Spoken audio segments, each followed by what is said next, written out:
It's totally heartbreaking to find out that the natives that I'm watching die on the street and overdosing in squalor actually are rich. Oh my God. What a scam. Canada. From the 1860s. So even their land that they buy, or that they sell, I'm sorry, goes into a fund. So they're treated with just, here, we'll give you a little bit of money here, a little bit of money there, keep you in squalor. You guys are all traumatized from seeing all these kids murdered, but we're going to traumatize you more and call you liars and never believe you until the bones are found. Let's take a look at this.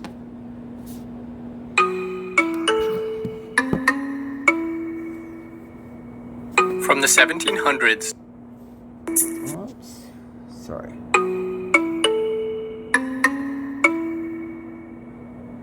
From the 1700s to the early 1800s, the relationship between First Nations and the French and British was based on military alliances and trade. The Crown did not have any control over the day-to-day lives of First Nations communities. Over time, the Crown no longer needed a military alliance with First Nations. Canada began to see First Nations as a policy problem that needed to be solved. With a steady... Bad Canada. And you know what Canada leaders still do? They still blame the little person. Gaslight them. Call us racist when the racism comes from the top. Steady growth of settlement, the Crown began to dispossess First Nations of their land. Land was sold and money was given to First Nations in return, but in a very unpredictable and unorganized way that often did not honor what had been agreed upon. Around the early 1860s, a major shift happened in how First Nations money was handled. In a move towards more formalized control, the Receiver General, the government's accountant, would hold on and invest the money on behalf of First Nations. In this new arrangement, 10% was taken during this time. The government's accountant... Okay, first of all, why not teach them? Educate them, teach them, don't kill them. Right, you couldn't do that job. Damn. Forgot. Would hold on and invest the money on behalf of First Nations. In this new arrangement, 10% was taken off by the Crown, kind of like an administrative tax, while the rest, in theory, was to be held in trust by the Crown for individual bands.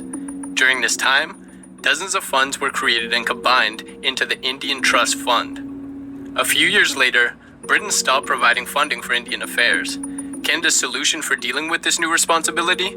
To use the money in the Indian Trust Fund to fund First Nations Crown relations. Basically, the Crown stole and used First Nations' own money to pay for the Crown's treaty obligations. Indian Trust money was also used to pay for... So there wasn't just the children's bodies, mass graves, which is just absolutely horrific and pissed me off. Before that, I had discovered that Canada was going to be taken to the UN. There was mass graves that the RCMP allegedly are responsible for of Native women, and men, and I believe children. For colonial infrastructure, growing the wealth of the state while contributing to the impoverishment of Indigenous peoples. Over time, more and more rules were implemented, restricting how First Nations could spend their money in these funds. Could you imagine if Trudeau's trust fund was treated like that? Well, gee, Trudeau, we don't really think you're... Oh my God, he's got all of our money as a trust fund. And look how he behaves with it. And there's not a damn thing we can do. Because he's owned by Klaus. And so is half of those people in that parliament. What began as a relationship based in alliance, slowly and insidiously morphed into a full-blown project of assimilation with the Crown wielding First Nations' own... This is so disgusting. I tried watching this for a few days and I just can't because it makes me really mad. And when I made this video, I didn't want to swear like I normally would. So I'm on a brownie. I've smoked a joint.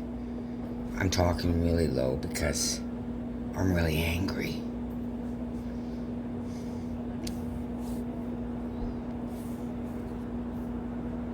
that I watch people, natives, die on the street, penniless, on the filthy, filthy street. Quite frankly, the percentage of native downtown East End doesn't even make sense compared to the population, which is, I believe, 5%. So if we got 5% of native people and they make over 50% in the downtown East End, there's something shitty happening. But I'm going to just finish the video. Own money as their choice weapon of control. Disorganization, theft, and manipulation of the fund exemplifies the financial relationship that continues today between First Nations and Canada.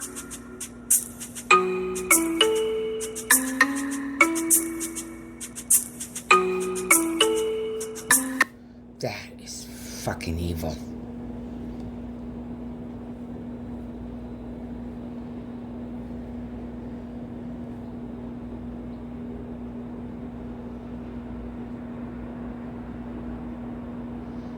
Okay.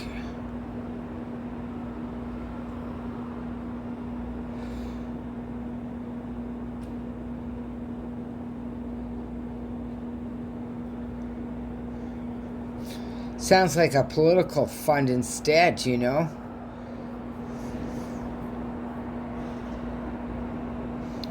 To have them hopeless. Pull them out of their home and be horrible parents, the worst parents. Gaslight them for years. I know my buddy Bob Coots, he's deceased now, never got to see the bodies in Vancouver Island, but he told me about it. So I knew. I 100% believed him. He also did negotiate for his tribe, his Vancouver Island tribe, and it made him sick. He expected BC to be easier to deal with than the federal, and the federal, they complied with all theirs, but BC, they were bitches. That made him sick. He was an educated native, and he was proud of being college educated. I was just proud to know him because he was the coolest person I ever met. He could move energy, and the animals that were vicious would get scared and run. I learned so much off of him. But this, you know? See, they're probably going to go get a native right now that overdosed. Hopeless.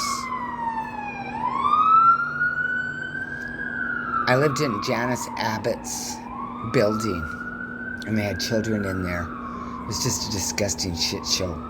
Get the next generation on heroin.